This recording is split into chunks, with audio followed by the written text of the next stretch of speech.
Merci მადლობა ბატონო თეიმურას მოგესალმებით ჩვენ არაერთხელ გვისაუბრია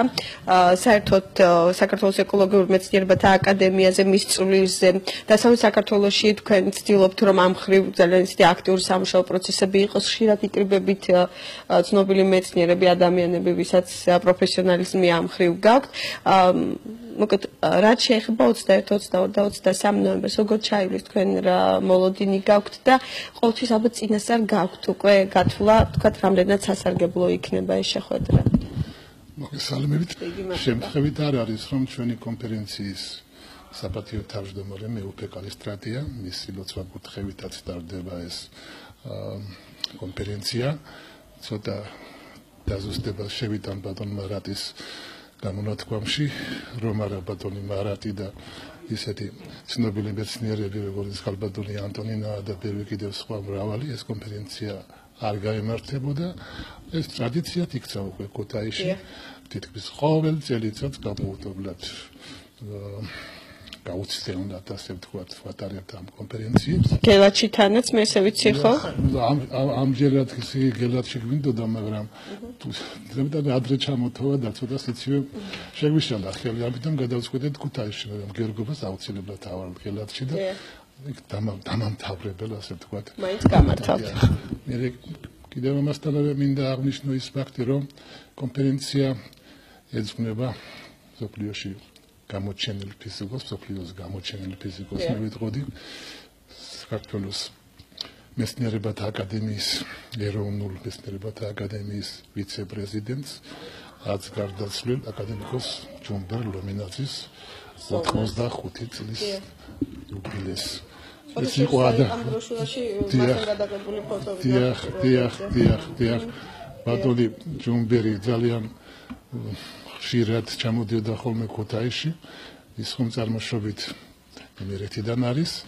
მას უყვარდა გელათი ყველა ქუთაისელი მონაწილეობდა კონფერენციებში და ამჯერადაც ჩვენს გვერდით იქნებოდა მაგრამ სამწუხაროდ ჩვენ და სამწუხაროდ ის უკვე აღარ არის ჩვენს რიგებში თუმცა სული მარადიულია და მისი უშრეთ ენერგიის სული ალბათ იქიდანაც გვეხმაურება და ჩვენს გვერდით დგას მე ვფიქრობ რომ კონფერენცია ჩაივლის დამაკმაყოფილებელ დონეზე ასე თანადო დონეზე ვფიქრობ რომ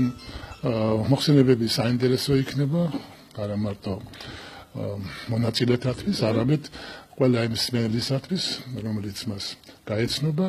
მოხსენებათა კრებული აუცილებლად დაიბეჭდება და ეს იქნება საერთაშორისო ჟურნალი ეკოლოგიის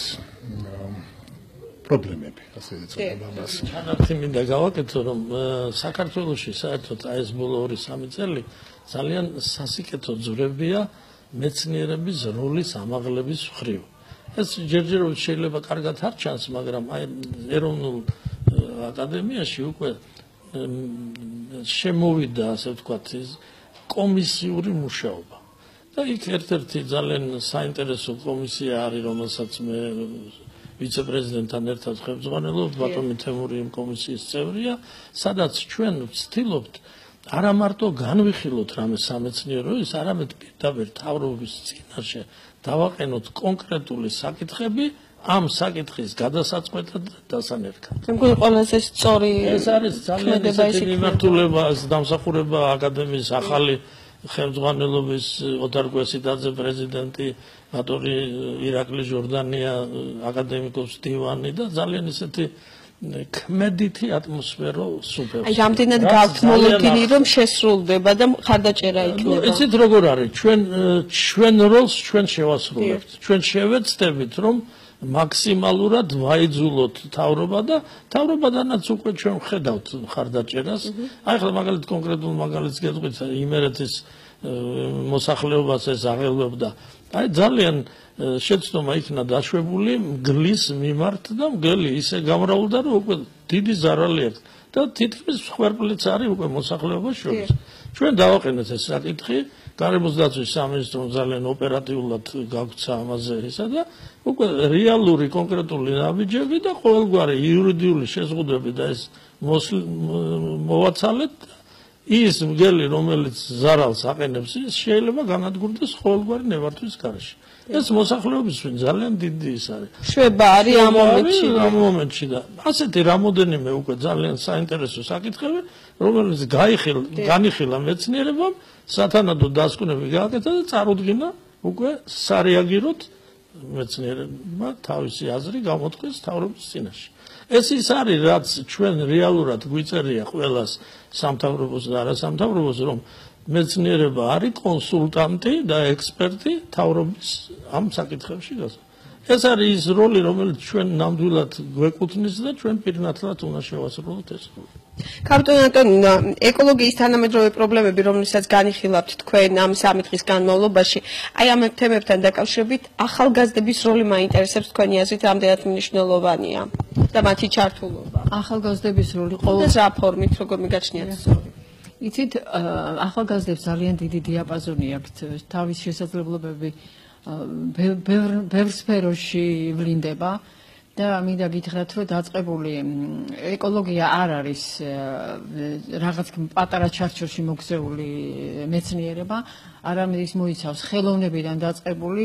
აი სულიერებით დამთავრებული და ამათ ურთიერთქმედებას და ვფიქრობ, რომ ახალგაზრდებს ძალიან დიდი დიაპაზონი აქვს, რომელ სფეროშიც იქნებიან წარმატებული, წარმოაჩინონ თავი და იქნებიან აი ძალიან დაფასებულები. და მეცნიერებას ის არის, რომ შენი საქმე აკეთო კარგად და სასარგებლო საზოგადოებისთვის. მე მინდა შეგახსენოთ, რომ 21, 22 და 23 ნოემბერს გაიმართება საერთაშორისო სამეცნიერო კონფერენცია ქუთაისში ეკოლოგიის თანამედროვე პრობლემების შესახებ. ჩვენი სტუმრების სტუდიაში დღეს გახდა საქართველოს ეკოლოგიური მეცნიერებათა აკადემიის პრეზიდენტი მარად ციცქიშვილი, საქართველოს ეკოლოგიური მეცნიერებათა აკადემიის სულიერების განყოფილების გამგე ქალბატონი ანტონინა ჩხარტიშვილი და ბატონი თეიმურაზ ზადეიშვილი, საქართველოს ეკოლოგიური მეცნიერებათა აკადემიის ვიცე-პრეზიდენტი აკადემიის დასავლეთ საქართველოს განყოფილების თავმჯდომარე.